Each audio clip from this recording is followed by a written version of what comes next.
Dragon Ball Super Superhero has suggestively placed its line in the sand for where it stands with the future of Dragon Ball. There are some glaring omissions from the recent movies that suggest that Vegeta's heavily criticised manga transformation Ultra Ego might not actually be accessible to the anime version of Vegeta at all.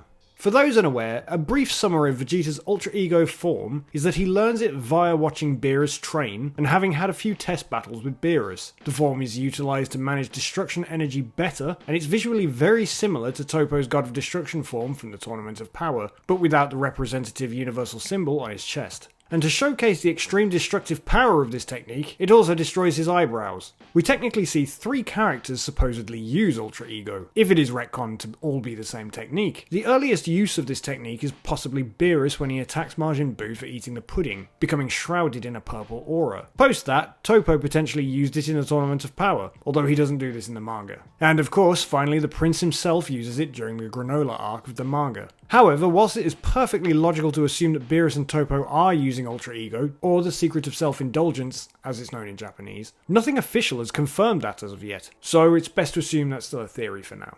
However, with Vegeta having learned this technique from Beerus himself, it would be pretty silly to assume that Beerus can't use it. I really don't believe this is a Kinkai Kaioken sort of deal. Dragon Ball Super Superhero chose not to include Ultra Ego in the movie, despite the movie taking place further in time than Granolah's arc in the manga, despite the manga making an entire poster for Superhero's release showing where these movies and arcs take place in relation to each other, despite Toei being able to market new transformations as toys for sale, and despite the movie having been written since Toriyama and Toyotaro would have known about the transformation. Now you may think it's because they're waiting for those 2 manga arcs to receive an anime adaptation before they show that form off. However, many roads are leading to the suggestion that probably won't happen, and that those arcs may remain manga only. Should this happen, does it mean that Ultra Ego definitely won't make it into the anime? Not necessarily. Here's some things to consider. Super Saiyan God Vegeta debuted in the Goku Black manga arc, but didn't appear in the anime until the Broly movie. Super Saiyan Goku Black appeared in the manga, but didn't appear in the anime at all. Super Saiyan God Goku was seen in the manga and the anime of Battle of Gods, and it was assumed that we'd never see that form again after Goku channeled the God Ki into his normal form. However, Toyotaro brought it back in the Universe 6 arc during Goku vs. Hit. The anime decided to go with Super Saiyan Blue Kaioken, which didn't appear in the manga until the Tournament of Power. Master Roshi was even shown to use Ultra Instinct at one point in the manga fighting Jiren,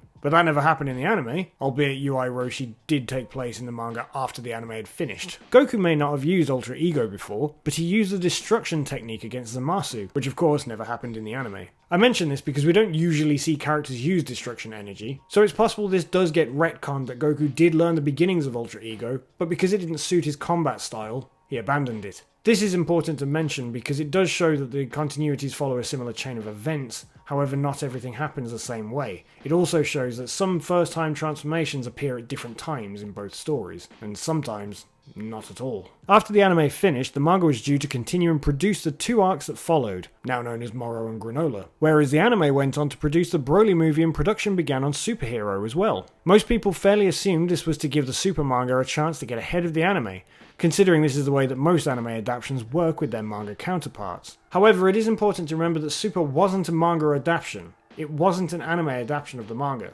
They both ran side by side. They were 2 separate entities entirely. However, the anime during Super's run did not enjoy being behind the manga at all. In fact, the anime sped past certain events in the Universe 6 arc in order to leap ahead of the manga. Toriyama was providing brief outlines of the arcs and events to both Toei and Toyotaro. Then Shueisha and Toei Animation would take their stories in different directions, albeit to the same destination. And the story beats provided by Toriyama would remain consistent in both versions. At the time, this actually provided a good bit of fun for the fandom trying to work out and deduce what Toriyama's notes actually were, comparing both the manga and the anime together. However, since the anime finished, knowing fully well what time period the manga was about to occupy, the anime continues to churn out events and movies that take place further beyond. Is it truly likely that they're suddenly just going to jump back into being behind the manga when they so desperately tried to get ahead during the series' run? Or is it more likely that the manga will just be given that time period to play in whilst the anime continues to head forward in its own direction? In regards to the movies, something that you may have noticed is that Superhero mostly acts as a sequel to Broly. Broly, which is why Broly was featured in the superhero movie. Yet, even though the Broly movie is set before both the Moro and the Granolah arcs, Broly doesn't appear in those arcs at all. This is most likely some form of agreement between Shueisha and Toei Animation. Toei Animation have always adored Broly after bringing them much success over the years, and when the Tournament of Power was in pre-production,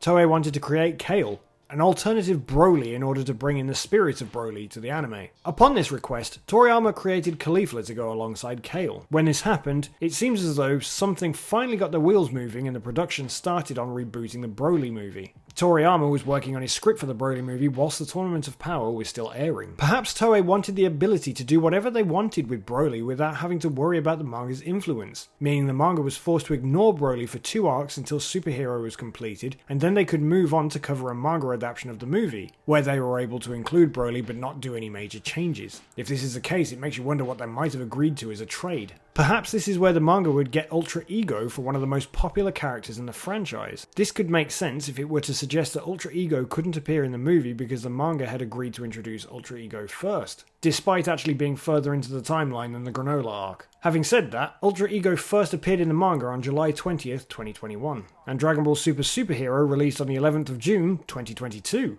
The movie was delayed due to a cyber attack at Toei and was originally meant to release on April 22nd, 2022. So even if we ignore the cyber attack, which was hard to do at the time, that would still have given the manga 9 months to introduce Ultra Ego before the movie released. However, the script had apparently been in pre-production from around the release of the Broly movie, which would predate that of the introduction of the manga's debut of Ultra Ego. But given that Toriyama would have already planned out the next portion of the manga with Toyotaro at this point, it's very hard to concretely say that Toei just haven't chosen to ignore Ultra Ego. As I previously stated in a previous video covering the Moro and Granolah arcs receiving anime adaptations, it actually seems as though Toei and Toyotaro are taking their stories in different directions, in 2 separate continuities, and have been doing so for some time. The games not including any manga transformations or characters, the alternate visuals for the Universe 6 tournament, the alternative story beats for the manga and anime when certain elements had already been implemented, really points to the suggestion that Toei just really aren't fans of including manga content at this point.